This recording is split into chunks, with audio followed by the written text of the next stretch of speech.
So welcome back to part 2. What we're going to do now is run a test. So when you're ready to do this, you remove the test from its foil and then remove the cover by just pulling both ends, and you'll see what is uncovered by removing the test panel cover are the prongs, which is where the urine test sample is added. You will see here, do not immerse past this marked line, the dark line on there. So you basically want to put it into a urine sample which is approximately 1 centimetre deep and no deeper. And what we're going to do now is just take this out of frame and dip it into a negative control solution. While we're talking to you, we will dip that for approximately 5 seconds, and within that time frame you will see here, if we bring that back into focus, that already there is pink dye running through the results windows on that section. So as soon as you see some pink dye starting to occur in the far or near section of the results window, you can remove it from the sample. That would indicate that adequate sample's been absorbed on the test prongs. And what would normally be done then is the cover is re-applied. Can be a little tricky to do when you've got these multiple prongs. But by placing it back into its cover, the urine sample of the piece that's been dipped into the urine is completely covered.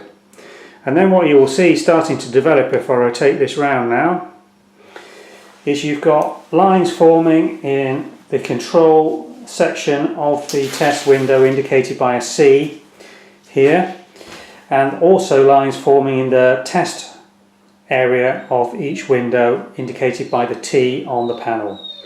Now the interpretation of the results is as per the instructions on the foil. You must have control lines showing at the far end of each of the test membranes to indicate that the test has run properly. And you'll see on all 7 of these windows you have control lines. And then interpretation of the results is very simple. You're looking for the presence or absence of a test line at the specified read time, which is 5 minutes past dipping. So all you need is a simple clock or watch to specify when the test was run, and then you're looking for the results that are showing at 5 minutes after that. Now, having said that, for all negative results where you're getting clear control and test lines showing on all 7 of the drug screens, there is no need to wait for the full read time before interpreting those results as all negative. You must, however, for non-negative results, give it a full 5 minutes development time for a test line to become apparent. Even if it is very late, very thin or very faint, but is still apparent within those 5 minutes and you have a control line, you must interpret that as a negative result. If no control line comes up, the test should be repeated. So there you have it. That's the very simple to perform 7-panel dip drug urine test. Screens for 7 tests. They can't be split. You must do all 7 at one time on a single urine sample.